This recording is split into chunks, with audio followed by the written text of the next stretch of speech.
Everyone loves science. Science has given us the internet, good roads, healthcare, technological advancement, and greatly increased our knowledge of the universe. The indisputable success and results science has produced has led many to equate a scientific outlook with a rational outlook. Indeed, to be anti-science is to be irrational and a subject of mockery. It is no surprise then that for a very long time religious beliefs in general, and Christian belief in particular, have been accused of being unscientific and, as a result, irrational. It has been claimed that there is an irreconcilable conflict between Christian faith and the scientific outlook on the world. On the other hand, it has often been preached that the conclusion of a truly scientific outlook is atheism. Basically, Christianity is anti-science, while atheism is the scientific worldview. In reality, however, nothing could be further from the truth. The truth is that it is atheism that is inherently anti-science.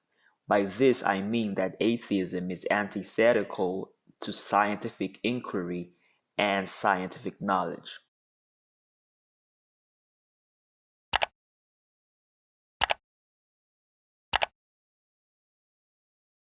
The question we must ask ourselves is this: what are the preconditions of scientific inquiry?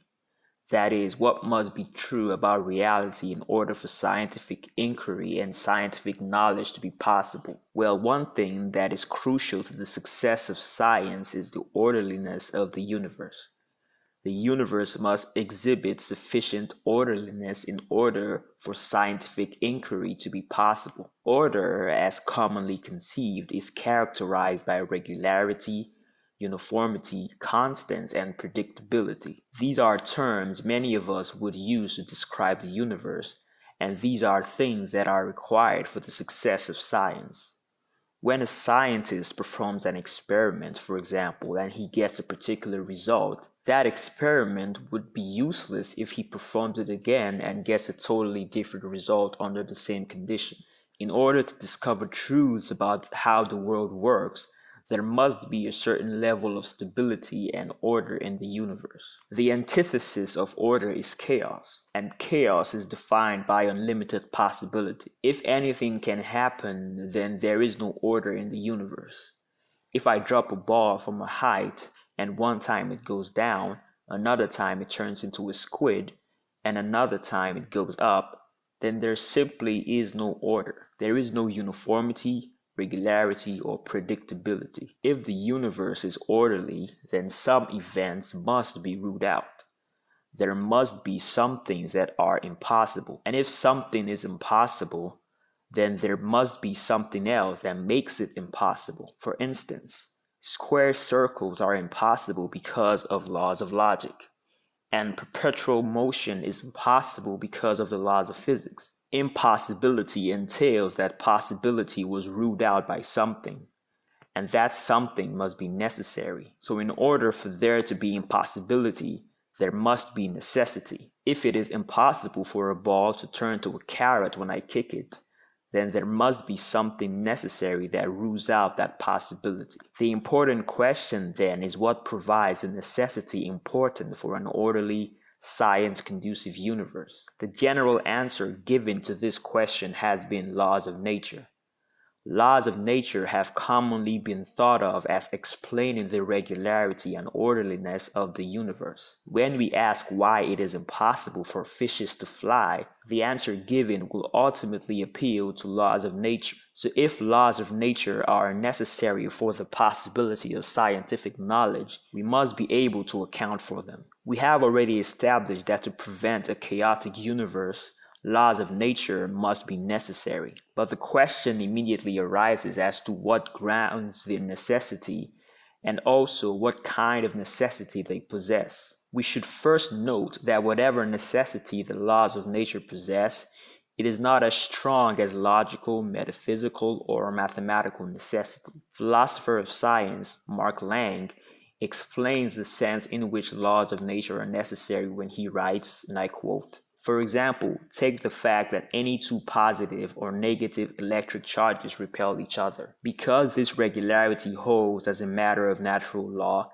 it is inevitable, unavoidable, necessary. An exception to it is naturally impossible. Any two like charges not only as a matter of fact do repel each other, they must. Yet the laws are also thought to be contingent truths. Unlike the broadly logical truths, the laws of nature could have been different from the way they actually are. End quote. Alvin Plantinga provides further insight when he writes, and I quote, "However, it seems that laws are not logically necessary.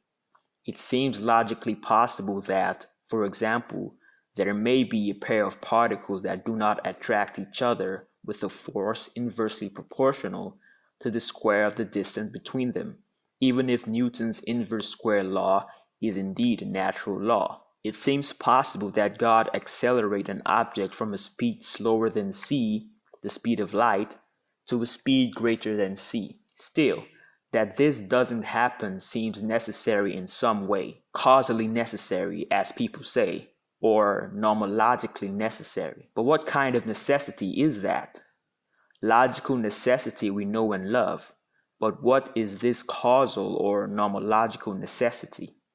End quote. In a sense, then, laws of nature are both necessary and contingent.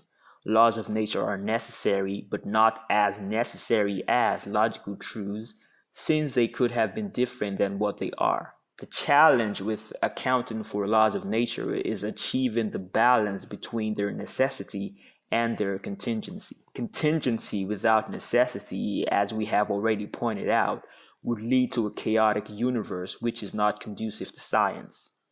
But on the other hand, necessity without contingency reduces laws of nature to broadly logical truths, and this is inconsistent with our intuitions and experience. This is where atheism runs into problems. On an atheistic view of the universe, there is nothing that can account for the necessity of the laws of nature. This is because the necessity of natural laws must be grounded in the necessity of something else. But given atheism, only broadly logical truths and mathematical truths are necessary. Everything else is contingent. But natural laws cannot be grounded in logical truths, or else their necessity would be as strong as logical necessity. We know this is not the case. Therefore, on atheism, the necessity required for natural laws cannot be found, and science becomes impossible. Christian theism does not face the same problems. On Christian theism, the necessity of natural laws is grounded in the providential activity of God. As Plantinga explains, God has established and upholds this law for our cosmos, and no creature, actual or possible, has the power to act contrary to what God establishes and upholds. God is omnipotent. There are no non-logical limits on his power. We might say that his power is infinite. The sense in which the laws of nature are necessary, therefore, is that they are propositions God has established or decreed, and no creature, no finite power, we might say, has the power to act against these propositions, that is, to bring it about that they are false. It is as if God says, "Let c, the speed of light, be such that no material object accelerates from a velocity less than c to a velocity greater than c." No creaturely power is then able to cause a material object to accelerate from a velocity less than c to one greater than c. The laws of nature, therefore, resemble necessary truths in that there is nothing we or other creatures can do to render them false. We could say that they are finitely inviolable. End quote. Christian theism can also explain the contingency of laws of nature.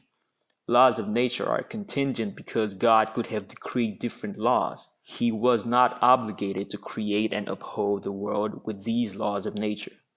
So in that sense, the laws of nature are contingent. From these arguments, it should become clear that it is atheism and not Christianity that is antithetical to the enterprise of science. Science requires an orderly universe that an atheistic metaphysics simply cannot provide. Finally, I want to quickly address a possible objection that may be raised. It may be claimed that Christianity is antithetical to science because it posits a God that can violate the laws of nature to perform miracles.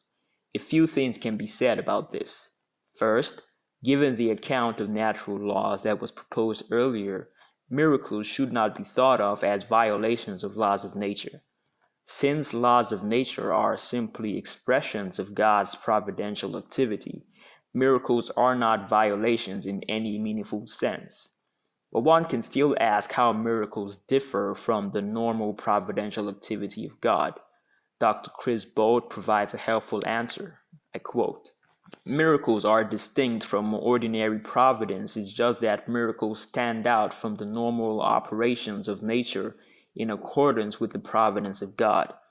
Miracles may be said to remain a part of God's providential activity while revealing something special about God and His redemptive purposes through nature behaving in a way that it does not usually behave, or the laws of nature even seemingly being defied. Alleged philosophical difficulties pertaining to miracles do not warrant an outright rejection of the positive, scriptural, historical, and philosophical case for providence. Miracles are rare revelatory acts of God. Further, God need not be thought of as bound by the universe in such a way that He is incapable of superseding its natural operations through His divine power." End quote. In conclusion, then, atheism cannot provide the necessity required for an orderly and predictable universe, and as such, it cannot account for the success of science or the possibility of scientific knowledge.